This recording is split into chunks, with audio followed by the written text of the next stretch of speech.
지나왔던 모든 시간이 내가 걸어왔던 모든 순간이 당연한 건 아니라 은혜였소. 아침 해가 뜨고 아침에가 뜨고 저녁에 노을 봄의 꽃향기와 가을의 열매 너라는 계절의 모든 순간이 당연한 건 아니라 은혜요. 모든 것이 은혜 모든 것이 은혜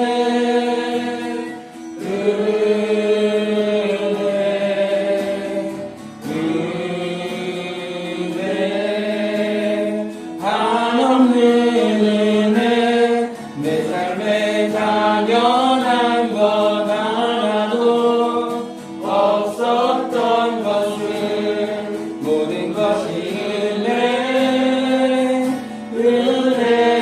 은혜였소. 내가 이 땅에 태어나 사는 것 내가 이 땅에 태어나 사는 것 어린아이 시절과 지금까지 어린아이 시절과 지금까지 숨을 쉬며 살며 꿈을 꾸는 삶 당연한 건 아니라 은혜였소. 내가 하나님의 자녀로 살며 내가 하나님의 자녀로 사는 오늘 찬양하고 예배하는 삶 오늘 찬양하고 예배하는 삶 복음을 전할 수 있는 축복이 당연한 것 아니라 은혜였소. 모든 것이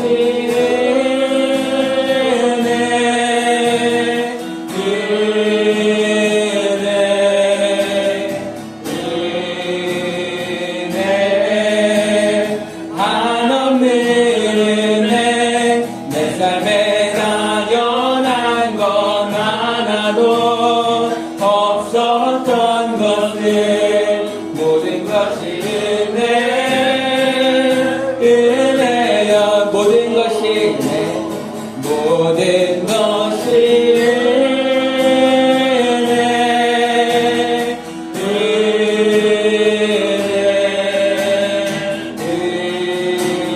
은혜 한없는 은혜 내 삶에 없었던 것을 모든 것이 은혜여 모든 것이 은혜 모든 것이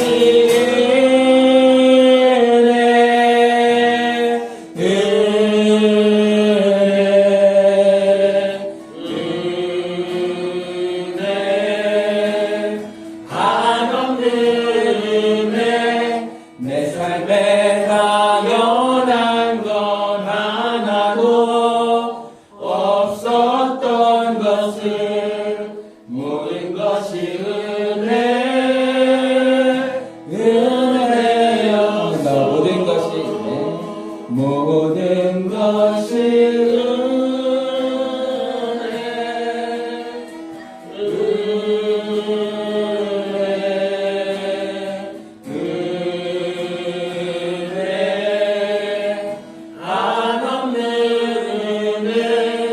내 삶에 당연한 건 하나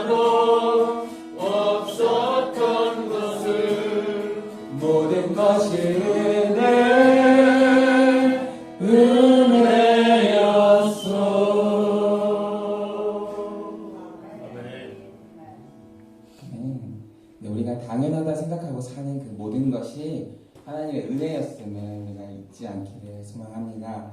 그리고 그 은혜와 사랑에 언제나 감사하며 나아가는 우리가 되기를 또한 소망합니다.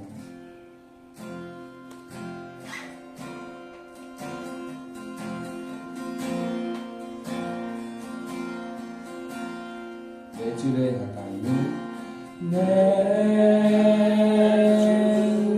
주를 가까이 하게 하는 십자가 진 같은 곳에 내 일생 소원은 내 일생 소원은 늘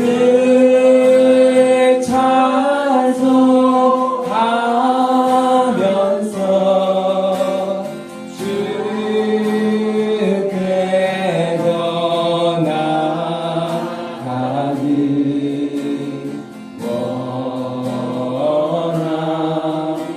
다시 한번 내 주를 가까이 하게 하며 내 주를 가까이 하게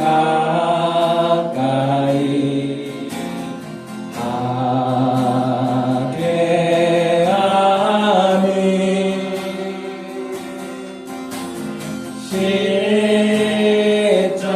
십자가 진 같은 곳에 내 일생 소원은 내 일생 소원은 늘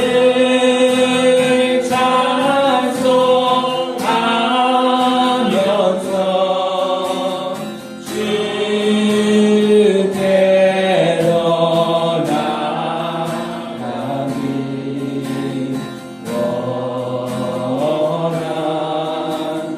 장절입니다. 천성에 가는 길 험하여도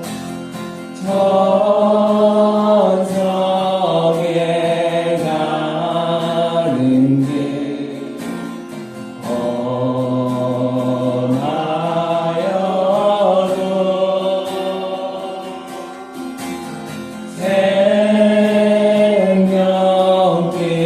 생명길에 나니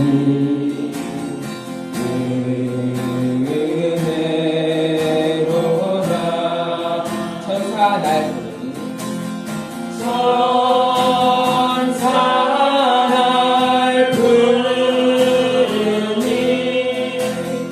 늘 찬송하면서 주께로 나가기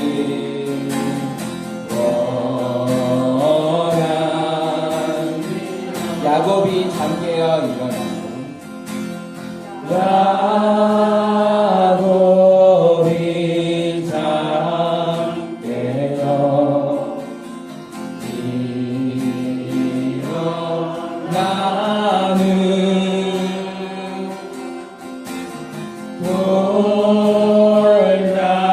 돌단을 쌓은 너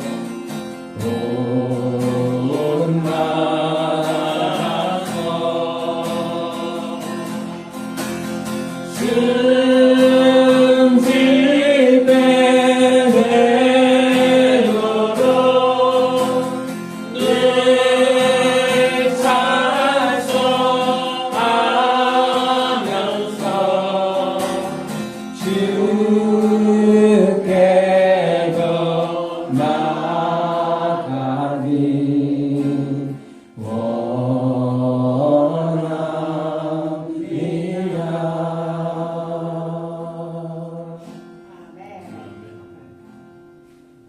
내 영혼이 은총이워 주 한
하나님 아버지께 오늘도 감사의 기도로 이 시간 예배를 시작했으면 좋겠습니다.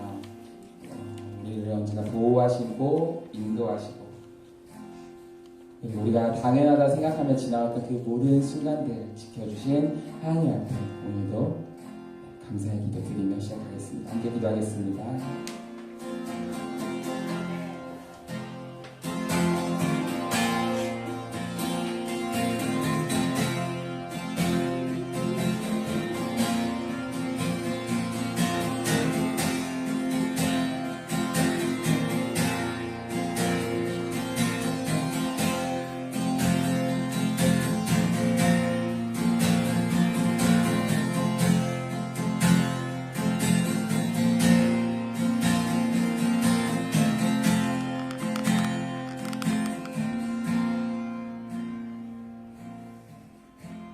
성령 강림호 첫째 주일이자 도시농어촌 선교주 예배를 드립니다. 우리 주 예수 그리스도의 은혜와 하나님의 사랑과 성령의 교통하심이 여러분과 함께 하시기를 축복합니다. 아멘. 다같이 사도신경으로 우리의 신앙을 고백합니다. 전능하사 천지를 만드신 하나님 아버지를 내가 믿사오며 그 아들 우리 주 예수 그리스도를 믿사오니 이는 성령으로 잉태하사 동정녀 마량에 나시고 본교피라도에게 고난을 받사 십자가에 못 박혀 죽으시고 장사한 지 사흘 만에 죽은 자 가운데서 다시 살아나시며 하늘로 오사 전능하신 하나님 우편에 앉아 계시다가 저로서 산자와 죽은 자를 심판하러 오시리라. 성령을 믿사오며 거룩한 공예와 성도가 소유한 것과 죄를 사하여 주신 것과 몸이 다시 사는 것과 영원히 사는 것을 믿사옵나이다. 아멘. 찬송드립니다. 500장 찬송 드리시면서 준비하시면 함께 드리겠습니다.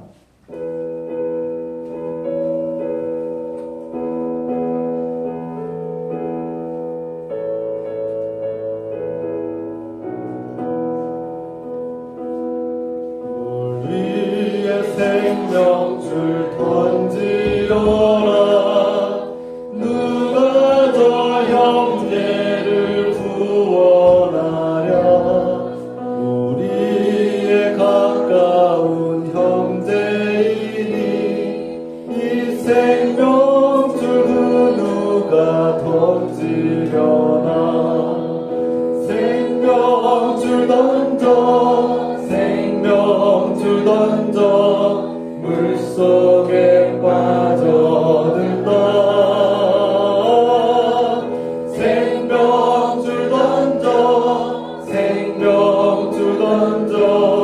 지금 곧 던지어라. 너 빨리 생명줄 던지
우리가 주님을 기뻐하며 예배드립니다. 주님께서 우리 예배를 기쁘게 받아주시기를 기도합니다.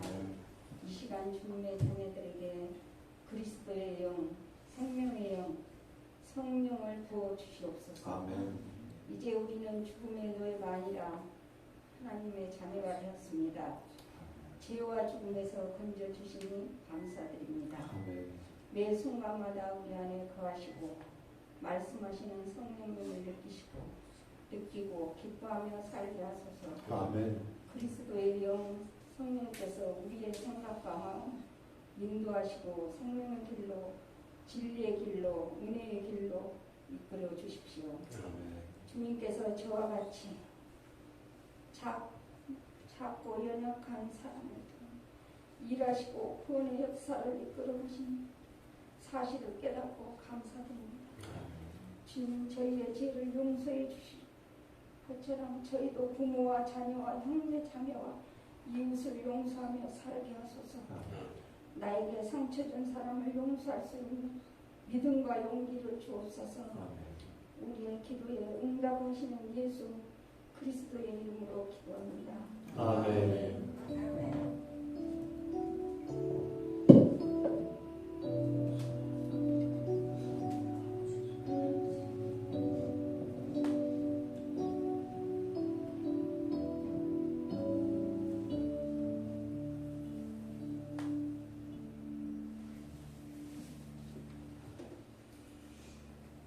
주님의 이름으로 환영을 축복합니다. 서로 사랑의 잘 나누겠습니다. 주님의 이름으로 사랑을 축복합니다. 환영합니다. 축복합니다.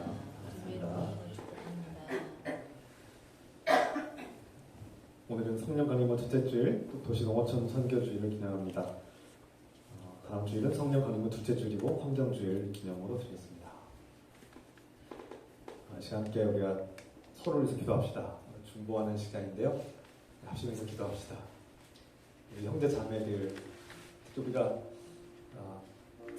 생업이 얼마나 중요합니까? 이 시대에서 우리가 생업이 끊어지고 직장을 잃고 그러면 막막하죠. 가정을 책임질 수가 없고 삶이 참 막막해집니다. 우리 성도들에게, 우리 그리스도인들에게, 주님의 자녀들에게 믿음으로 기도할 때 하나님께서 또 우리 예비하신 좋은 일터와 직장과 생업을 주시기를, 사업을 주시기를 기도합시다. 사랑하는 하나님 아버지, 주께서 아시죠? 우리 삶은 오늘날 노동을 하고 일을 해야만 하고 그 생업을, 기업을, 직장을 통해서 유지가 될 수 있습니다. 주님, 그러나 무엇보다 주님을 의지합니다. 우리 삶을 책임져 주신 주님을 의지합니다. 주님, 우리가 걱정과 근심으로 나아갈 것이 아니라 우리 삶을 이끄시는 주님께 맡기고 의지하며 믿음으로 나아가시도록 도와주셔서 주님, 우리의 힘으로, 우리의 능력으로 되지 않을 때가 많습니다. 그러나 주님께서 붙들어 주시고 우리의 생각과 마음을 인도하시고 또 기회를 주시고 환경을 열어주셔서 우리의 가정을 책임져 주시고 우리의 삶을 책임져 주시고 우리가 일하고 싶어도 일하지 못하는 이 연약하고 어려운 상황 속에서 일할 수 있는 기회를 주시고 일할 수 있는 직장과 일터를 열어주시고 예비하여 주시고 이 나라의 땅이 잘못된 길에서 벗어나고 건강한 경제의 사회 구조로 나아가시도록 인도해 주셔서 탐욕과 낭비와 유혹에서 벗어나서 정말 하나님께 진심으로 겸손하게 나아가며 진실한 삶을 살아가시도록 도와주시옵소서. 우리 성도들의 삶, 우리 교인들의 삶을 주께서 붙들어주시고 책임져주시길 구하며 예수 그리스도의 이름으로 기도드립니다. 아멘.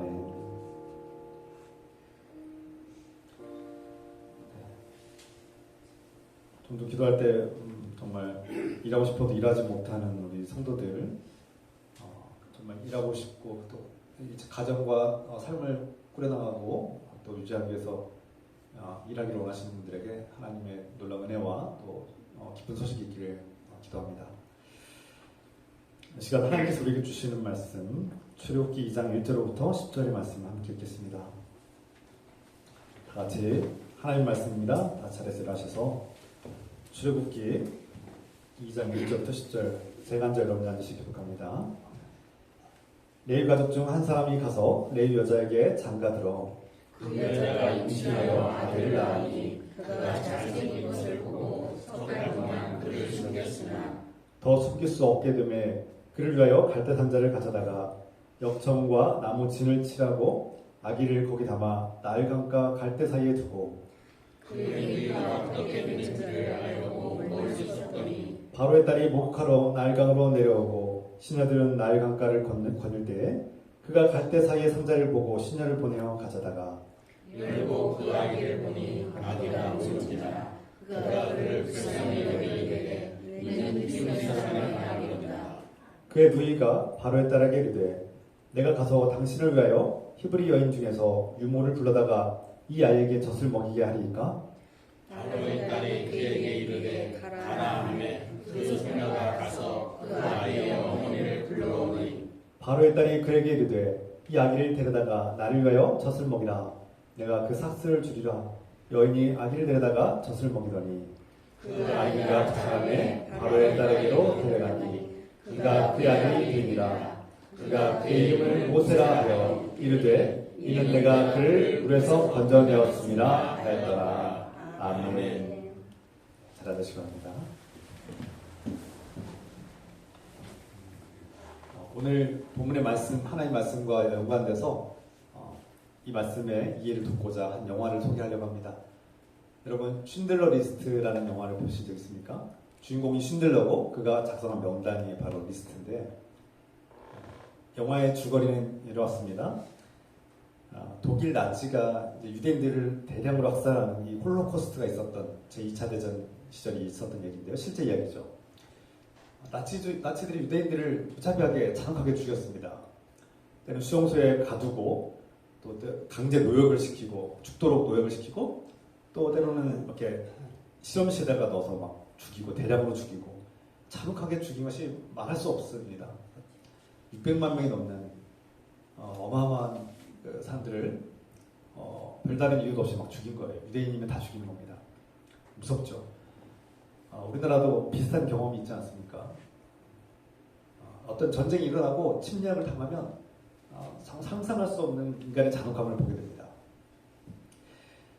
그 2차 대전 시절에 독일의 사업가 오스카 쉰들러라는 사람이 있었는데 굉장히 평범한 사람이었죠. 독일인이고 이 사람은 이제 돈을 벌려고 폴란드로 가서 공장을 차리고 사업을 하고 장사를 하는 사람이었죠.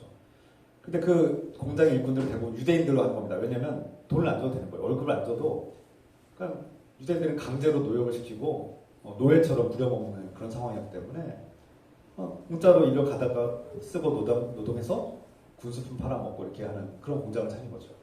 돈을 벌면 그만인 거예요. 어떻게 보면 일상적인 평범한 사람이죠.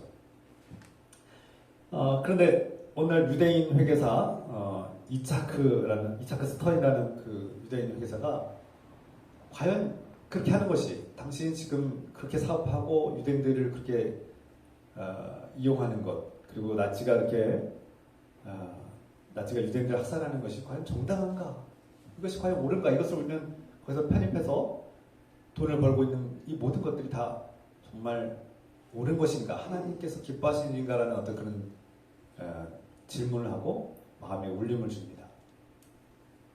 그래서 이 오스카 쉰들러가 양심이 살아나고 양심이 깨어나기 시작하고 내가 잘못된 길로 가고 있구나. 이 독일이 잘못된 길로 가고 있구나. 저 나치가 유대인들을 죽이는 일이 옳은 일이 아니구나라는 것을 깨닫게 된 거예요.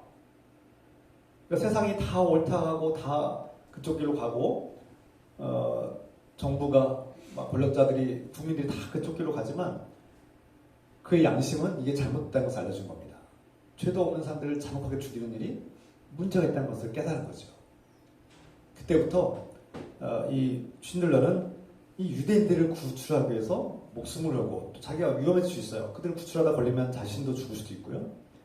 또 그들을 구출하기 위해서 많은 돈을 씁니다. 한 사람을 데려오려고 많은 돈을 써요. 그래서 1100명이 넘는 사람들을 구출했다는 역사가 기록이 있는데 이 영화와 이 모든 내용들은 바로 자신들을 구출해준 그 1100명 중에 수많은 사람들이 자신을 구출해준 그 쉰들러에게 고마움을 느껴서 그를 잊지 않기 위해서 기록을 하고 증언을 하고 또 소설을 쓰고 영화를 만든 거라고 합니다.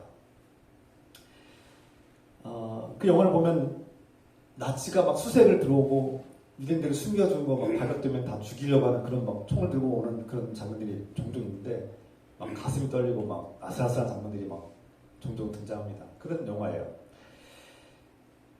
이 주인공 쉰들러는 독일인이지만 그리고 독일의 이익을 위해서 또 자신의 이익을 위해서 그렇게 사업을 한 사람이지만 자신들의 정부 나치가 그 유대인들을 학살하는 그 잔혹함, 비인간성 이것에 대한 어떤 양심의 가책과 하나님이 이것을 기뻐하지 않는다는 어떤 그런 확신을 갖게 되고 유대인들을 구출하기 위해서 최선을 다한 그런 인물이죠. 역사 속에서는 그렇게 훌륭하고 막 영웅 대접 못 받았지만 비밀로 하느라고 조용히 지나갔을지 모르지만 자신들의 목숨을 구해준 그 유대인들이 그 신들에게 고마움을 느끼고 그를 기억하는 결국 그가 얼마나 위대한 사람이었는지를 우리는 보게 됩니다. 결국 정치적 신념이나 자신의 경제적인 이익이나 종교적 어떤 교리나 이런 것들을 다 뛰어넘는 마음이 있었던 거죠. 그게 무슨 마음인가? 불쌍히 긴 마음이에요. 정치적으로나 경제적 이익으로나 종교적으로 볼 때 저 사람들은 나의 적이에요. 그 당시 독일 기독교인들이 유대인을 미워했어요. 그걸 조장했어요. 종교적 신념이죠. 그런데 이 모든 것을 뛰어넘게 하는 힘이 있었다는 거예요. 바로 불쌍히 여긴 마음이었습니다. 유대인을 존중하는 마음이 있었던 거예요. 한 사람으로서. 하나님이 창조한 한 사람으로 본 겁니다. 가장 작고 연약하고 죽이든 살리든 누구도 신경 쓰지 않는 사람들, 보잘것없는 연약한 사람들이지만 그 천민 중에 천민이지만 그들을 존중한 거예요. 그들을 불쌍히 여긴 거예요. 그리고 그들의 삶에 뛰어들었죠. 자신의 재산과 심지어 목숨까지도 걸어야 되는 일이었고 이것을 우리는 긍휼히 여긴 마음이라고 할 수 있습니다. 컴패션, 긍휼히 여기는 마음은 불쌍히 여기는 자들에게 그들의 삶에 뛰어드는 것을 말하죠. 함께하는 겁니다. 사실 우리 자신을 돌아보면 우리도 죄를 지었고 그 죄의 대가는 죽음입니다. 그 죄의 대가는 누구도 해결해 주지 않아요. 제가 선한 일을 한다고 해서 과거에 지었던 그 끔찍한 죄악이 사라지지 않습니다.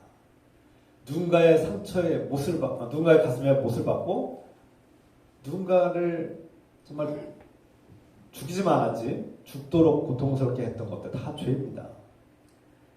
그것들은 내가 아무리 지금 착한 척하고 착한 일을 하고 얌전하게 살아가도 지워지지 않는 죄예요. 없어지지 않습니다. 그 죄 문제 해결되지 않아요. 반드시 피를 흘리는 대가를 치러야 되는데 죽음이고 그 죽음의 대가를 스스로 해결할 수 있는 사람 아무도 없어요. 억만금 줘도 그 죄는 해결되지 않습니다. 그럼 무엇으로 우리는 구원받습니까? 오직 하나님의 은혜로 구원받는 것이죠. 성경은 바로 이것을 말씀하고 있는 거예요. 우리가 구원을 받을 수 있는 건 오직 하나님의 절대적인 은혜가 필요합니다. 하나님의 은혜 없이는 우리는 다 죽은 자들에 불과한 것이죠. 그런데 우리가 그 죽을 운명의 위기에서 건짐을 받았다는 거예요. 때로는 쉰들러와 같은 보잘것없었던 평범한 선과 악에 공존하는 그런 연약한 사람이었지만 자신의 양심이 살아나고 무엇이 옳고 그른지를 깨달았고 불쌍히 여기는 마음으로 저들도 사람이라는 것을 알고 그 사람을 존중하고 아끼는 마음으로 살렸을 때 그는 하나님이 사용하신 일꾼, 하나님 나라의 일꾼이 되는 것이죠. 오늘 본문의 말씀에서 또 다른 쉰들러가 등장합니다. 저는 이렇게 연결했습니다. 쉰들러 뿐이겠습니까? 우리나라에도 과거 일제시대에도 또 민주화 운동 가운데서도 또 지금도 여전히 쉰들러와 같은 사람들이 살아있고 또 그렇게 살아있길 기도합니다. 오늘 본문의 말씀 출애굽기 2장의 말씀에서는 쉰들러가 유대인들을 구출한 것처럼 이 작고 보잘것없고 죽여도 누가 뭐라고 하지 않는 그런 사람들, 천민 중에 천민인 사람을 구출해내는 장면이 오늘 출애굽기 2장의 말씀에 등장하죠. 그 속에 하나님이 어떻게 일하시는가, 하나님이 어떻게 개입하시는가를 우리에게 보여주고 증거하고 있습니다. 레위 족속의 아므람이라는 한 남자와 또 요게벳이라는 여자가 결혼했고 아이를 낳았어요. 근데 그 아이가 바로 모세입니다. 근데 우리가 지난 시간에 나눴듯이 이집트 왕이 이 히브리 백성들을 억압하고 차별하고 또 대량 학살을 명령했죠. 이 히브리 백성이 낳는 이스라엘 백성이 낳는 아기들은 다 죽여라. 나일강에 던져 죽여라. 뭐 이런 명령을 내린 겁니다. 다 죽이라고 했죠. 그들이 번성하지 못하게 하려고. 그래서 이 가정에서 아므람과 요게벳이 아기를 낳았는데 이 파라오 왕의 명령 때문에 죽을 운명에 놓였죠. 이 아이 죽어야 돼. 죽임 당해야 되는 처지에 있습니다. 근데 이 아기를 보니까 성경은 뭐 우리 번역에는 잘생겨서 살려졌다 이렇게 표현하지만 그건 좀 잘못된 번역 같습니다. 제가 볼 때는 그 아기가 못생기면 죽이고 잘생기면 살리고 그런 건 아니잖아요. 그 부모가 봤는데 이 아이가 죽을 운명에 처했는데 모든 아이가 남자 아기들이 죽임을 당해야 되는데 이 아기가 설명할 수는 없지만 하나님께서 택하시고 하나님께서 이 아기를 통해서 일하실 것을 그들이 느낀 것 같습니다. 어떤 영적인 느낌을 받은 것 같아요. 그래서 이 아기를 최선을 다해서 보호하려고 했는데 여러분 아기들의 특성을 알지 않습니까? 가만히 있으니까 울죠. 소리를 냅니다. 그러면 이 소리를 들은 이집트 군대가 가만히 있겠습니까? 날마다 수색하고 다니면서 아기 울음소리가 들리면 와서 확인하고 죽이는 건데 그렇게 숨기다가 오래가지 못해서 석 달 만에 이제 아기 운명을 이제 하나님께 맡기게 되죠. 어떻게 합니까? 이제 군대가 와서 군인들이 그를 죽이거나 아니면 강물에서 하나님을 살리거나 어쨌든 군인에 의해서 죽임당하지 않도록 우리가 선택을 하자 하고 갈대로 배를 만들었다. 갈대로 작은 바구니 배를 만들었는데 테바라고 부르는 히브리어를 씁니다. 참 놀라운 표현인데요.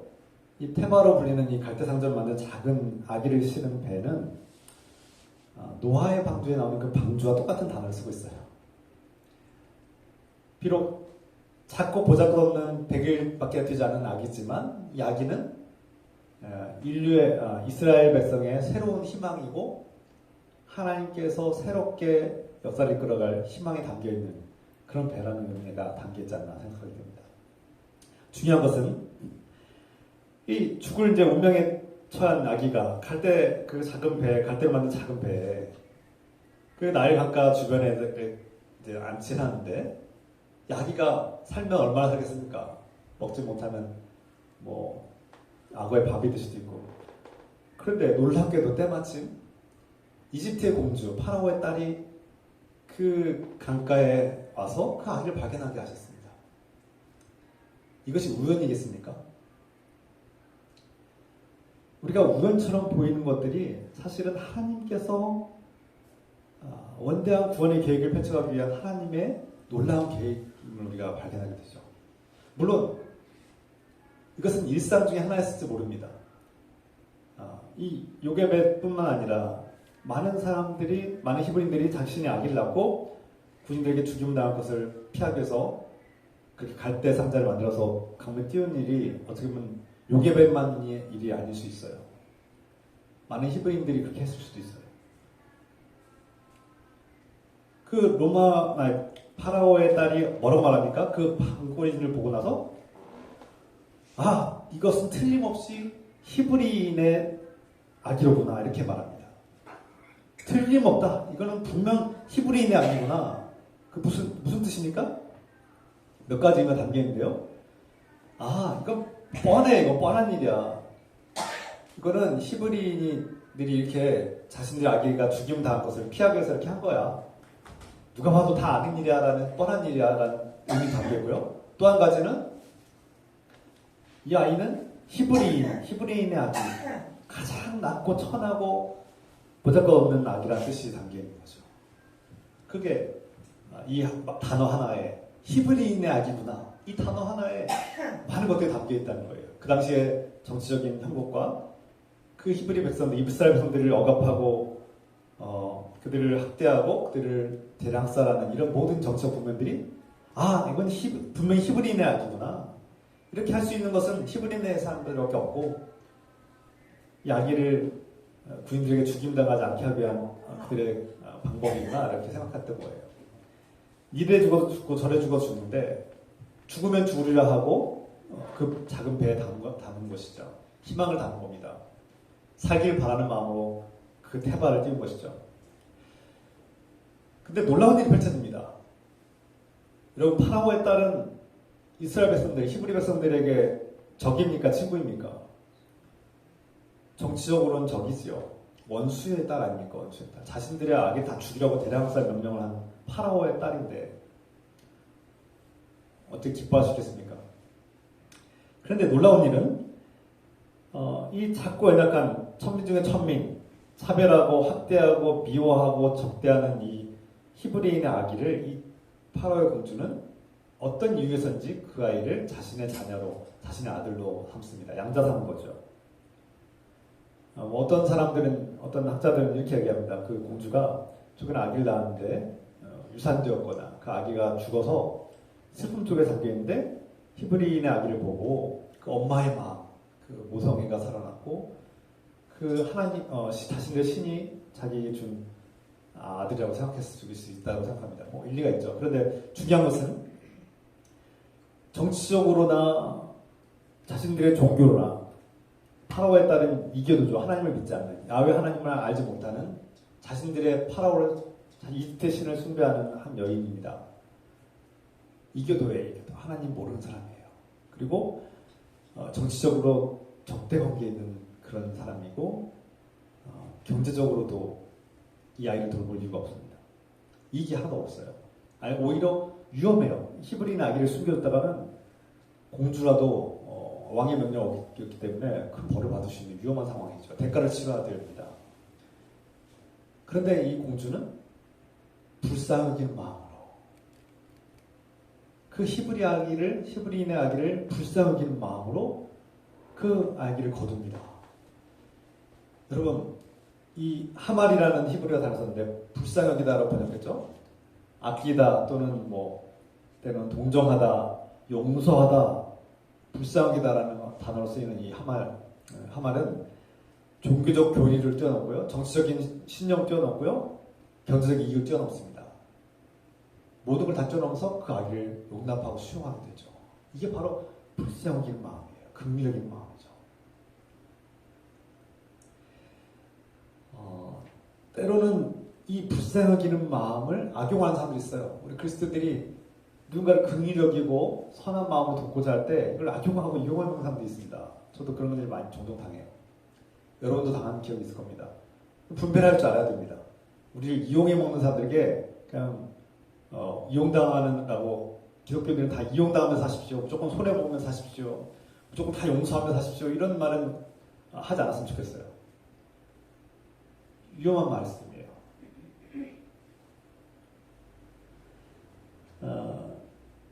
그런데 그 악한 자들이 선한 마음을 이용하려고 한 것을 어떻게 분별하고 어떻게 대처해야 될지는 우리가 좀 윤리적으로 더 깊이 나누고 자세하게 나눠야 되는데요. 지금 다음 기회에 나누고요. 오늘 핵심은 무엇입니까? 비록 메마르고 우리 현실이 너무 메마르고 너무 피폐하고 잔혹하고 폭력이 난무할지라도, 아무리 어두운 시대일지라도 우리의 마음에 작고 연약한 자들, 보잘것 없는 사람들을 불쌍하게 하는 마음이 있어야 된다는 거예요. 여러분, 내 영혼이 건강하고 내 영성이 올바른 길로 가고 있는가를 점검하려면 어떻게 해야 됩니까? 뭘로 점검할 수 있어요? 어떤 사람은 예배를 잘 드리면 된다, 어떤 사람은 헌금하면 된다, 어떤 사람은 봉사하면 된다. 다양한 것, 다 이유가 다 근거가 됩니다. 그러나 저는 오늘 말씀 통해서 비춰볼 때 내 마음속에 작고 보잘것없는, 모든 사람들이 무시하는 그 사람을 내가 어떤 마음으로 바라보고 있는가를 보면은 알 수 있습니다. 내 영혼이, 내 마음이 건강하고 내 신앙이 올바르게 하고 있는가를 점검하려면 세상이 무시하고 천대하는 그 사람을 내가 어떤 시각으로 바라보고 있는가를 보면 됩니다. 그리고 두 번째, 사람들이 잔혹하게 무시하고 짓밟고 억압하고 학대하는 사람을 나도 거기에 동참하고 있는가, 아니면 강력하게 적극적으로 거부하고 저항하고 있는가를 보면 됩니다. 이 두 가지만 보면은 내 영성이, 내 영혼이 건강한 길로 가고 있는가를 점검할 수 있어요. 한마디로 옆에 내 주변에서 누가 폭력을 당하고 학대를 당하고 고통을 당하고 있는데 그냥 마음이 아무렇지도 않고 아무 생각이 들지 않아요. 그냥 그저 그래요. 그러면 영성에 문제가 있는 거예요. 우리 영혼이 지금 병들었다는 뜻입니다. 증거입니다. 옆에서 지금 잔혹한 일이 일어나고 있고 우리 사회에서 지금 잔혹하고 비인간적인 일들이 펼쳐지고 있는데 그저 그런 것처럼 그냥 넘어가고 마음에 요동이 없다면 아, 내 영혼이 병들었구나. 내 영혼이 지금 하나님으로부터 멀어졌구나. 하나님 말씀으로부터 멀어졌구나. 내가 하나님과 멀리 살고 있구나라고 깨닫고 내 영혼이 죽어가고 있구나 생각하면 됩니다. 누군가 자꾸 보잘것없는 사람들이 짓밟히는 것을 보고 불쌍히 여기는 마음 들지 않으면 영혼이 병든 거예요. 죽어가고 있는 거예요. 굳어진 거죠. 그래서 우리 그리스도인들이 뭐 기도를 1시간 하든 2시간 하든 내가 헌금을 얼마 하든 주일 예배를 얼마 잘 드리든 그거 어떨 때는 그게 중요한 게 아니라 기독교는 유선의 역사가 있습니다. 겉으로는 바리새인들처럼 겉으로는 온갖 하나님의 이름 부르고 종교생활을 강조하고 자신들의 거룩함을 의로움을 자랑하지만 바로 이웃에서 굶어 죽고 고통당하고 괴로워하고 잔혹하게 짓밟히는 것을 보고도 모른 척하고 외면해버리는 그런 유선. 그것이 바로 예수님께서 가장 끔찍한 죄 중에 하나라고 우리에게 질타하는 거 아닙니까? 종교적으로는 거룩한 것처럼 보이지만 막상 우리 주변에서 잔혹하고 아주 무서운 끔찍한 일들이 펼쳐질 때 모른 척하는 거, 불쌍히 여기지 않는 마음, 그건 심각한 병든 기독교가 교회가 얼마나 병들었는지 알 수 있는 가장 강력한 지표 중에 하나입니다. 그래서 우리 주변을 둘러볼 때 우리가 약자들이 누구인가? 이 사회의 약자들, 때로는 어린이가 될 수도 있고요. 때로는 장애인들, 말 못하고 신체적 자유를 누리지 못하고 경제적인 억압당하는 장애인들, 때로는 노숙인들, 때로는 힘없고 연약한 가난한 노인들, 폐지를 줍는 노인들, 막 뉴스에 보면은 막 폐지를 줍는 노인들을 막 폭력으로 함부로하는 것들 보는데 그건 가장 작고 보잘것없는 사람들을 무시하는 겁니다. 파라오와 똑같은 마음으로 행하는 거예요. 짓밟죠. 강자에겐 약하고 약자에겐 강한 모습. 그게 병든 모습의 대표적인 모습이죠. 그래서 우리 마음속에 그들을 바라볼 때 불쌍히 여기는 마음이 있는가? 물론 이것을 항상 악용하려는 자들이 있어요. 그래서 분별하고 경계하려는데요. 그리고 예외가 있습니다. 전쟁 때는 누군가가 우리를 끊임없이 짓밟고 폭력을 행사하고 우리를 전쟁으로 짓밟을 때는 예외가 있어야죠. 누가 나를 날마다 욕하고 때리고 폭력을 행해요. 학대를 해요. 근데 그 사람한테 늘 긍휼의 마음으로 불쌍히 여기는 마음으로 내가 그를 대해야지. 오늘도 그가 나를 때렸지만 나는 그를 불쌍히 여겨야지. 이런 식의 기독교 사고를 가지면 안 됩니다. 그거는 하나님의 뜻도 아니고 기독교의 방식도 아니에요. 누가 나에게 폭력을 하고 학대를 하고 나에게 부당한 처사를 하는데 내가 그를 용서해야지, 불쌍히 여겨야지, 긍휼을 베풀어야지. 그런 마음은 그 피해자가 갖는 그 잘못된 말입니다. 기독교는 그런 것을 가르치지 않습니다. 성경은 그것을 말하는 게 아니에요.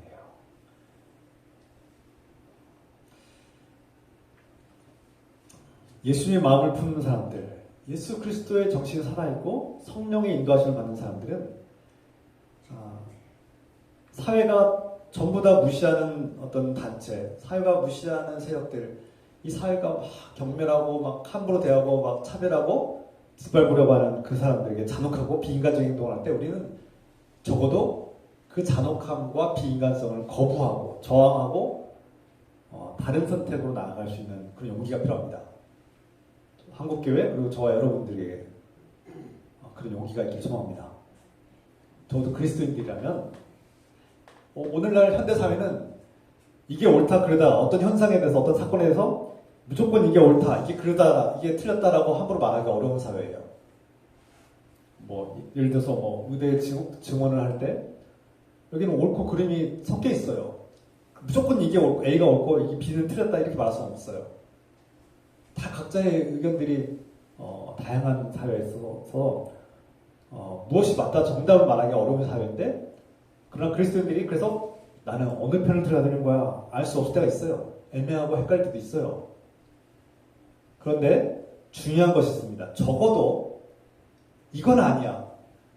누군가가 폭력을 행사하고 잔혹한 일을 행사하고 아무리 옳은 일이라도 그것이 아무리 옳은 일일지라도 누군가를 자꾸 연약한 자들을 짓밟고 그들을 죽이려 들고 폭력을 행사하고 비인간적인 행동을 할 때는 아 저거는 틀렸구나. 저건 선을 넘었구나. 나치가 그랬지 않습니까? 나치가 그 국민들을 호도할 때는 정말 아름다운 말들과 선한 일과 하나님의 이름을 들먹이면서 그 유대인들을 학살했습니다. 성경에서 유대인들이 예수님을 죽였지 않느냐, 우리가 유대인들을 죽이자 이런 논리도 있었어요. 그래서 독일 교회들이 다 나치에 동참한 거 아닙니까?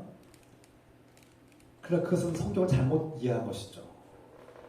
아무리 선한 일 같고 그것이 옳은 일이라고 할지라도 잔혹한 비인간적인 행동을 보이면 멈춰야 됩니다. 그것은 선을 넘었구나.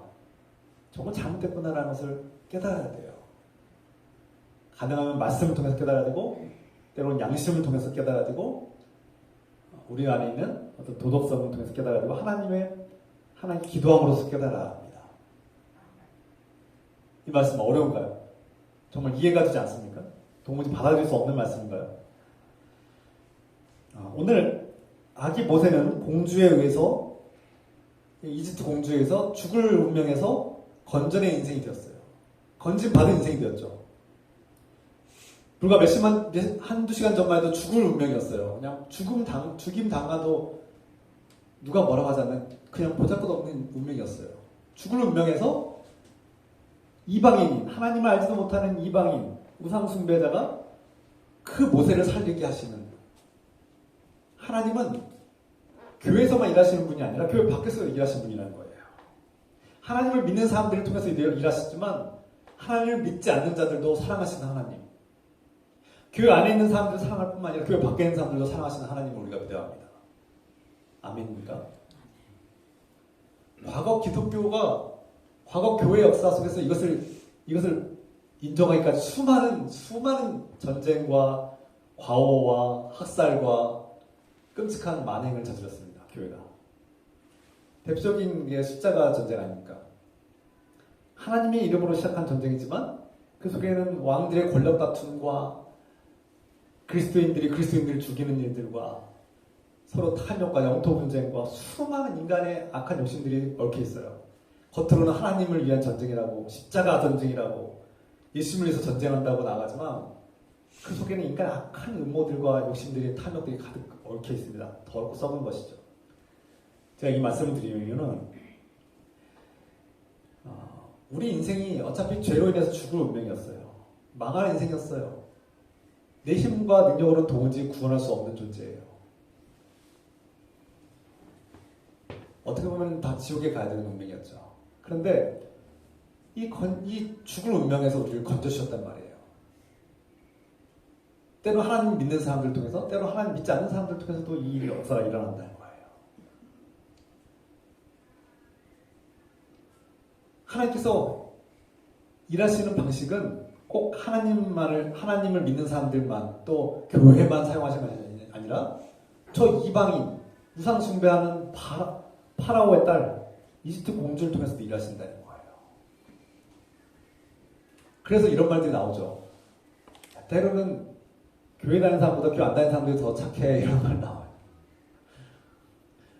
교회 안에 있는 사람보다 교회 밖에 있는 사람들이 더 선한 일을 할 때도 있어요. 물론 그리스도인들이 다 착하게만 살고 다 당하면 살고 천사처럼 살아야 된다는 말씀을 하는 거 아닙니다. 저도 밖에 나가면 화도 내고요. 부당할 때는 화도 내고요. 따지기도 하고요. 잘못된 것을 보면 이렇게 화낼 때 있어요. 그러면 어떤 사람들 그렇죠. 목사가 저한테 화를 내. 목사는 얌전하게 그냥 당하고 있어야지. 목사는 가만히 있어야지. 당하고 있어야지. 우리가 칼로 찔러도 그냥 가만히 있어야지. 왜 같이 싸우려고 들어? 목사가. 세상은 그래요. 그 밖에 세상은 목사는 그러면 안 된다고 생각해요. 자기들은 찌르고 때리고 주먹을 쳐도 목사는 가만히 있어야 된다고 생각하는 거예요. 근데 저는 안 그래요. 저는 같이 싸우려고 듭니다. 그건 아니죠. 부당한 건 부당하다고 얘기합니다. 저는. 우리가 죽을 운명에 처했었어요. 죄의 대가로 죽어야 되는데 하나님께서 우리에게 은혜를 베푸시고 우리를 죽을 운명에서 건져내셨단 말이에요. 모세의 이름의 뜻이 바로 물에서 건져냈다. 내가 너를 죽을 운명에서 건져냈다는 뜻 아닙니까? 물에서 건져냈다는 것이 뭐예요? 물에서 이렇게 건져냈어. 이렇게 이건 뭐 좋은 뜻입니까? 아니에요. 네가 죽을 운명이었는데 내가 건져냈다, 모세. 건져냈다. 너 내가 끄집어냈어. 내가 너 살려줬어. 이런 뜻이 담기는 거 아닙니까? 여러분들이 바로 모세 아닙니까? 아기와 같은 모세. 도무지 내 힘으로는 살아갈 수 없고 죽임 당해야만 하는 그런 형국에서 하나님께서 우리를 건져내신 거 아닙니까? 때로는 바로의 공주를 통해서, 때로는 어떤 내가 전혀 예측하지도 못한 사람들을 통해서 우리를 건져내시는 거 아닙니까? 이게 하나님의 놀라운 신비 아닙니까? 내 마음대로 내 인생을 숭배하면서 내가 옳다고 생각하는 인생을 내 마음대로 내 주인 노릇하면서 내 거는 내 생명과 내 인생은 내 거라고 생각하고 내 마음대로 주문을 살았던 우리가 알고 보니까 죽어야만 하는 운명이었는데, 그렇게 살다가 죽을 운명이었는데 하나님께서 강제로 건져주신 거 아닙니까? 복음이라는 끈을 통해서, 오늘 우리가 찬송했죠. 생명줄 던져라. 이 복음이라는 끈을 통해서 건져주시고, 복음이라는 그 바구니를 통해서 건져주시고, 복음이라는 예수 그리스도의 은혜로, 복음은 예수 그리스도의 은혜죠. 예수 그리스도의 은혜로 우리를 살려주신 겁니다. 근데 이게 아기 모세가 이걸 몰라요. 자신이 죽을 운명에 처했다가 건진받은 인생이라는 걸 모르고 사는 거예요. 그러니까 이집트 왕자인 줄 알고 살아요. 그냥 교만하게, 거만하게, 오만하게 살아가요. 난 이집트 왕자야. 내가 공주의 아들이야 하고 거만하게 사는 거예요. 잘 먹고 잘 살겠죠. 왕궁에서. 우리 대부분이 그렇습니다. 하나님께서 저 여러분들을 건져주셨는데 나도 몰라요. 하나님께서 나를 얼마나 사랑하시는지, 내가 어떻게 죽을 운명인지도 몰라요. 기억조차도 안 나요. 내가 정말 그랬나? 내가 죽을 사람이었나? 내가 죄에서 죽을 운명이었나? 다 잊어버렸어요, 그냥. 그리고 왕자처럼 살아가요. 하나님께서 구원해주셔서 왕궁에서 우리 살게 해주셨어요. 평안하게 살죠. 자신이 의로운 것처럼, 왕자인 것처럼 살아가죠. 그러나 그의 이름이 뭡니까? 모세, 건진받은 자란 뜻 아닙니까? 너는 내가 건져냈다, 그런 뜻 아닙니까? 모세라는 이름이 건져냈다는 뜻이에요. 너는 죽을 운명에 처했었어. 근데 내가 건져낸 거야. 너는 건져낸 인생이야. 건진받은 인생이야 라고 말씀하고 있는 거예요. 저 여러분들의 운명이 그렇지 않습니까? 주님께서 간혹 제가 찬송할 때, 말씀 읽을 때 저의 죄를 떠올릴 때가 있어요.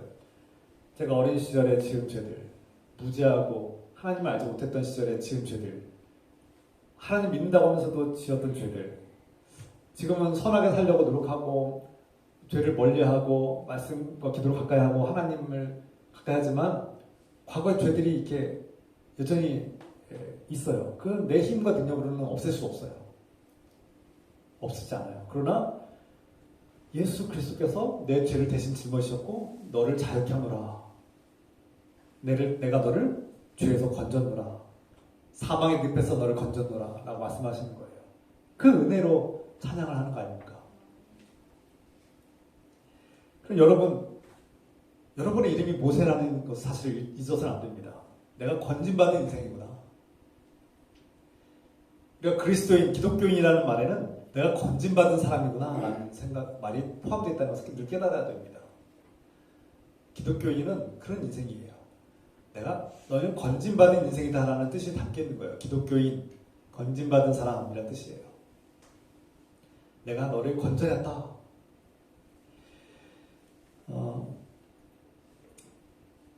하나님은 파라오의 이 공주, 또 때로는 쉰들러와 같은 사람들을 통해서 우리를 건질 때가 있어요. 우리가 대부분 일하는 일터에서는 하나님 믿는 사람도 있지만 하나님 믿지 않는 사람들이 더 많지 않습니까? 우리가 일상에서 만난 사람들은 하나님을 알지 못하는 사람들을 더 많이 만나지 않습니까? 그런데 하나님은 그들을 통해서 우리를 더 하나님 나라로 이끌 때가 있습니다. 그래서 우리 그리스도인들이 적어도 두 가지를 기억해야 됩니다. 하나님은 이 파라오의 공주를 통해서 일하시는데 작고 보잘것없는 자를 불쌍히 여기는 마음을 주셨다. 그리고 그를 통해서 일하신다. 그를 통해서 구원의 원대한 역사를 이끌어 가시는 것을 보게 됩니다. 그러니까 하나님 나라의 구원의 역사는 어떤 막 특별한 막 이벤트로 기적 같은 것들이 일어나는 것이 아니라 자꾸 보잘것없는 사람들을 통해서 일어나고요. 그 자꾸 보잘것없는 사람들이 믿음으로 용기를 내고 결단할 때 일어나고요. 또 그 자꾸 보잘것없는 사람들을 불쌍히 여기는 마음이 있을 때 일어나는 거예요. 그게 하나님 나라의 역사고 하나님께서 일하신 방식이라는 뜻입니다. 그래서 우리 교회가 아무리 작고 크든 뭐 규모가 적든 크든 많든 작든 이런 것보다도 하나님은 그 작고 보잘것없는 사람들의 그 작고 보잘것없는 예배와 그 작고 보잘것없는 공동체를 통해서 여전히 일하고 계신다는 사실을 우리가 깨달아야 합니다. 소중한 거예요. 자부심을 느껴야 됩니다. 여전히 우리가 하나님 함께 하시고 작든 크든 하나님은 여전히 함께 하시고 하나님 일하시는 방식은 동일해요. 10명이든 1000명이든 10,000명이든 하나님 일하시는 방식은 동일하다는 거예요. 원리는 동일해요. 동일합니다. 하나님의 사랑도 동일합니다. 큰 교회 가면 하나님의 사랑이 더 많고 작은 교회는 하나님의 사랑이 적고 그런 거 아니에요. 하나님은 똑같이 사랑하시는 거예요.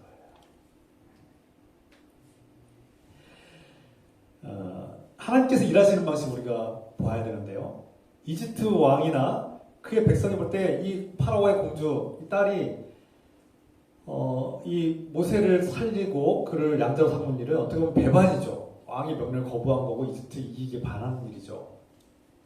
앞에서 말씀드린 슌들러가 유대인들을 살려준 것은 독일 나치 정부에 반하는 일이고 반역이죠. 죽일 수 있습니다. 그런데 영적으로 볼 때, 하나님의 시각에서 볼 때 원래 이집트는 죄악과 폭력과 이 하나님을 대적하는 그 죄악이 너무나 임계점에 다다라서 이제 곧 멸망할 시점이었어요. 사실. 내버려두면 멸망하는 겁니다. 사도 바울이 얘기했죠. 로마서 2장의 말씀처럼 하나님께서는 그 악인들을 내버려두는 것이 가장 큰 심판이라고 말씀하십니다. 로마서 2장의 말씀처럼 사도 바울이 얘기하죠.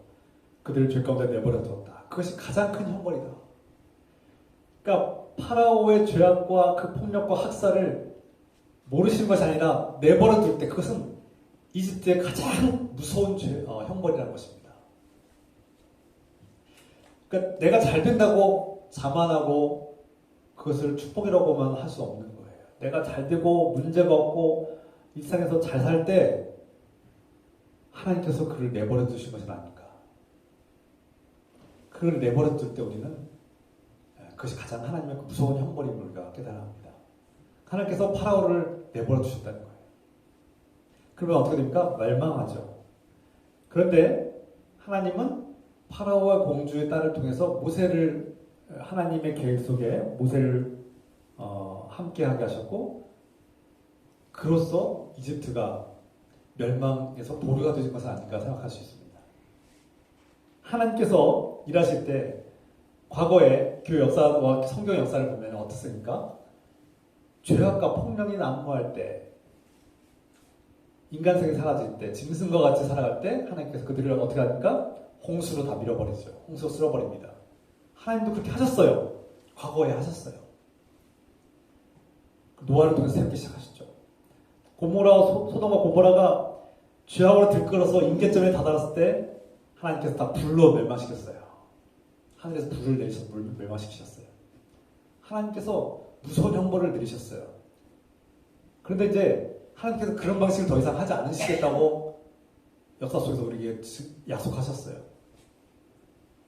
때로는 이스라엘 백성들이 거역하고 하나님 대적하고 하나님 멀어졌을 때 전쟁으로, 기근으로, 역병으로 그들을 다스렸죠. 경고하셨죠. 완전히 다 멸망시킬 수 있었어요. 근데 하나님이 그렇게 하지 않으셨어요. 하나님은 그 이집트의 왕 파라오를 단숨에 처리할 수 있어요. 단숨에 멸망시킬 수 있어요, 이집트를. 왜 못하시겠습니까, 하나님께서? 근데 그렇게 하지 않으시겠다는 거예요. 과거에 하셨지만 더 이상 인류를 다 없애버리고 멸망시키고 죽이는 일을 하지 않으시는 하나님을 발견합니다. 파라오를 죽이면 그만이지만 가장 빨리 끝날 것 같지만 그렇게 하지 않으시겠다는 거예요. 어떻게 하십니까? 아기 모세를 통해서 일하시겠다는 거예요. 작고 연약한 자들의 믿음과 결단을 통해서 일하시겠다는 거예요. 그리고 그 작고 연약하고 보잘것없는 자를 불쌍히 는 마음을 가진 사람을 통해서 하나님 나라를 펼쳐가시겠다고 우리에게 보여주시는 거예요. 그게 바로 출애굽기가 우리에게 준 은혜요 교훈이죠. 인류의 역사는 많이 가지고 힘있고 능력 있는 사람들을 통해서 이루어가는 것 같지만 하나님께서 하나님 나라와 구원의 역사를 펼쳐가실 때는 정말 이름도 없고 작고 보잘것없는 연약한 사람들을 통해서 그들의 믿음과 결단과 헌신을 통해서 일하신다는 것을 우리에게 다시금 보여주고 증거하고 있습니다. 어느 한 공동체가 하나님의 이름으로 세워지고 그 교회가 하나님께 영광이 되는 공동체로 서기 위해서는 이름도 없고 빛도 없이 하나님을 사랑하는 자들이 결단하고 수고할 때 그 작고 연약한 사람들의 그 선택과 행동으로 그 공동체는 유지가 되죠. 겉으로 볼 때는 유능한 목사, 겉으로 볼 때는 아주 힘있는 목사, 어떤 리더가 막 교회를 세우는 것 같고 교회를 이끌어가는 것 같이 보일지 모르지만 실상 하나님의 역사는 그 작고 보잘것없는 작은 사람들의 용기와 믿음과 선택으로 희생으로 이루어지는 것이죠. 여러분, 우리 한국교회 저 기다산마치 유명하고 잘된 교회들을 볼 때 저 교회가 잘 되고 저 목사님 때문이야 라고 우리가 생각할 수 있어요. 겉으로 볼 땐 그래요. 때로는 일부적 부분이 있겠죠. 그러나 물론 리더가 올바라야죠. 리더가 잘못된 길로 가는데 어떻게 교회가 설 수 있겠습니까? 그럼에도 불구하고 그 교회들이 든든히 설 수 있는 가장 큰 힘과 능력은 바로 그들의 어떤 한 개인의 유능함 때문이 아니라 자꾸 보잘것없는 하나님의 자녀들이 믿음으로 용감하게 선택하고 결단할 때 이루어진 거예요. 자꾸 보잘것없는 사람들을 불쌍히 여기는 마음으로 나아갈 때 이루어질 거예요. 우리 마음속에 우리 영혼이, 우리 영성이, 우리 신앙이 올바르게 하고 있는가를 점검할 때 두 가지를 기억하십시오. 그 세상이 무시하고 세상이 억압하고 차별하고 없이 여기는 사람들을 내가 어떻게 바라보고 있는가, 그들을 불쌍히 여기는 마음이 있는가, 그들의 삶에 내가 동참할 마음이 있는가를 점검해야 되는 마음입니다.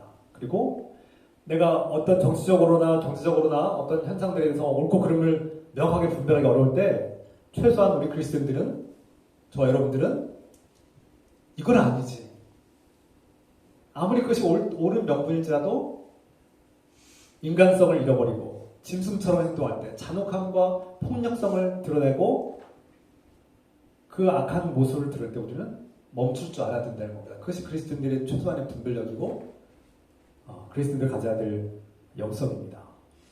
복잡한 시대에서 무엇이 옳고 그른지 분별하기 힘들어요. A가 맞다, B가 맞다, 막 서로 막 극단으로 치닫는 이 현실 속에서 우리는 어느 편에 들어야 될지 모를 때가 있고 헷갈릴 때가 있죠. 둘 다 맞을 수도 있어요. 둘 다 틀릴 수도 있고요. 그때 우리는 적어도 인간성을 잃지 않았는가, 하나님이 보실 때 저것은 인간으로서 정당한가, 잔혹하고 폭력적으로 변질되지 않았는가를 항상 돌아봐야 된다. 아무리 그것이 옳은 일이고 하나님의 이름으로 포장됐을지라도 그 안에 폭력과 잔혹함과 비인간성이 들어가면 우리는 거부하고 저항해야 합니다. 그런 영성과 그런 말씀과 기도를 의지하는 깨어있는 저와 여러분들이 소망합니다. 그래서 저와 여러분들은 하나님의 긍휼히 여김 받은 사람들, 건진받은 인생입니다. 내가 아무리 똑똑하고 능력있고 힘있고 착하게 산다고 해도 우리는 죽어야 될 운명이었습니다. 그러나 그 죽을 운명에서 우리를 건져주신 주님의 은혜에 감사하면서 기뻐하며 살아갑시다. 하루하루 주신 이 인생을 내 힘과 능력으로 내가 살아온 것 같지만 사실은 내가 건진받은 인생임을 깨닫고 감사와 기쁨으로 살아갑시다. 아침에 눈을 뜰 때 오늘도 나를 건져주신 하나님께 감사하면서 기뻐하면서 나아갑시다. 그리고 나를 불쌍히 여기시고 내 인생을 건져주신 하나님의 은혜에 감사한 사람들은 다른 물에 빠져 죽어가는 사람들에게도 생명줄을 던질 수 있는, 복음의 줄을, 생명줄을 던질 수 있는 복음의 일꾼들로 살아갑시다. 때로는 하나님께서 하나님을 믿지 않는 파라오의 딸과 같은 사람들을 통해서 일하신다는 사실, 그들에게도 양심이 있고, 그들이 하나님을 알지 못하고 우상을 숭배하지만 그들에게도 양심이 있고, 작고 연약한 자를 불쌍하기는 마음이 있고, 그 버려진 히브리인의 아기를 구원하는 그들의 마음을 우리가 존중합시다. 그래야 교회가 삽니다. 그래야 교회가 과거의 역사 속에서 잘못했던 그 어리석은 시행착오를 다시금 반복하지 않을 것입니다. 그래서 우리 모두가 하나님의 자녀로서 성숙한 신앙을 가지고 성장하고 하나님 앞에 나아가는 저 여러분 되시기를 우리 주 예수 그리스도 이름으로 축원합니다. 기도합시다. 사랑의 하나님 아버지, 하나님은 그 나일강에 위태롭게 그 바구니에 있는 아기 모세를 건져주셨습니다. 우리가 건진받은 인생임을 깨닫습니다. 죽을 운명에서 생명으로 건진받은 인생임을 깨닫고 감사드립니다. 기뻐합니다. 우리에게 복음의 생명줄을 던져주신 주님께 감사함 기뻐합니다. 주님, 그런데 그 일을 때로는 적으로 여겨지던 슌들러 같이, 때로는 파라오의 공주와 같은 사람들을 통해서 일하신다는 사실을 발견합니다. 우리 안에 작고 연약한 자를 불쌍히 여기는 마음을 통해서 하나님 나라가 펼쳐지고 구원의 역사가 펼쳐지는 것을 보게 됩니다. 주님, 우리가 작고 연약한 자를 불쌍히 여기는 마음 품게 하시고 예수 그리스도의 마음으로 살게 하옵소서. 그럴 때 하나님 나라가 펼쳐지고 구원의 역사가 성취되는 것을 보게 하소서. 주님, 오늘 이 말씀을 붙들고 우리 함께 결단하며 나아가며 기도합시다. 주여, 주여, 하나님 아버지, 주님, 오늘 이 말씀을 통해서 깨닫게 하시옵소서. 주님, 우리가 건진받은 인생임을 깨닫게 하옵소서. 내가 건진받은 모세와 같은 인생임을 깨닫게 하소서. 죽을 운명에 처했었지만, 죄로 죽어야만 했지만 예수 그리스도의 은혜로 우리를 건져주신 주님의 은혜와 사랑에 감사를 드립니다. 우리가 날마다 건진받은 인생임을 깨닫고 감사하며 기쁨을 살게 하소서. 또 하나님을 알지 못하는 저 파라오의 공주를 통해서 우리를 건져주시는, 작고 연약한 자들을 건져주는 인생, 불쌍히 여기는 마음으로 우리 인생을 바꿔주시는 주님의 역사를 봅니다. 주님, 그러므로 우리가 하나님을 믿는 사람들과 하나님 믿지 않는 사람들이 서로 한백한 선을 이루는 하나님의 놀라운 역사를 보게 하시고, 우리가 그들을 무시하거나 억압하고 차별할 것이 아니라 존중하고 한마음 뜻으로 하나님의 역사를 성취하시도록 도와주셔서 주님, 그런 성숙한 성장과 성숙한 태도로 교회가 이 교회 밖으로 나아가시도록 도와주셔서 주님, 우리 그리스도인들이 옳고 그름을 분별하고 또 잔혹함과 비인간성과 폭력을 우리가 멀리하고 경계하고, 그것이 아무리 아름다운 이름으로 주님 이름으로 포장되었을지라도 비인간적인 짐승 같은 일들을 우리가 버리게 하시고 저항하게 하시고 거부하게 하시며 깨어있게 하셔서 이 땅에 슌들러와 같은 자들이 많게 하시고 이 땅에 파라오의 공주와 같은 자들이 많게 하시고 긍휼히 여기는 마음이 날마다 번져하게 하시고 자꾸 보잘것 자들을 구원하는 역사가 날마다 풍성하게 일어나시고 축복하여 주시옵소서. 주님, 오늘 이곳에서 작고 연약한 자들이 모여서 기도할 때 주께서 응답하시고 구원의 길로 우리를 건져 주시옵소서. 건진받은 인생으로 살게 하시고 감사하며 기뻐하며 살게 하소서.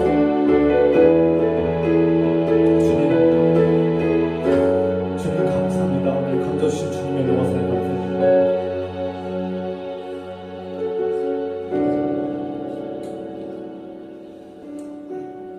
사랑의 하나님 아버지,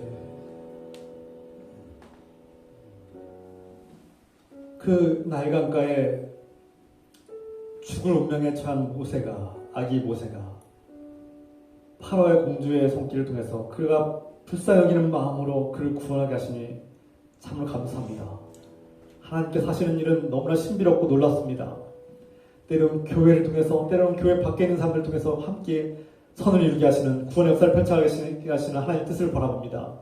그러므로 그리스도인들이, 교회가 비그리스도인들을, 교회 밖에 있는 사람들을 우리가 긍휼히 여기고 그리고 한명까지 선을 이루게 하시고 하나님께서도 그들을 사랑하신다는 사실을 늘 깨닫게 하시고 우리가 그들을 존중하는 삶을 살게 하소서. 우리가 작고 연약한 자들을 불쌍히 여기는 마음 주시고 합력하여 선을 이루게 하여 주시고 작고 연약한 자들, 보잘것 없는 자들을 통해서 일하시고 그들의 믿음과 헌신과 선택을 통해서 일하시는 하나님을 발견하고 우리를 통해서 하나님 나라를 펼쳐가시는 놀라운 은혜를 깨닫게 하옵소서. 이제는 우리에게 긍휼을 베푸시고 죽을 운명에서 우리를 건져주신 우리 주 예수 그리스도의 은혜와 하나님 아버지의 끝없는 사랑하심과 성령의 교통감화 역사하심이 우리의 구원의 방주가 되시는 성령의 역사가 오늘 주님의 거룩한 예배자들과 하나님의 자녀들과 이 땅의 백성들 위해 영원토록 함께하여 주시기를 간절히 축원하옵나이다. 아멘.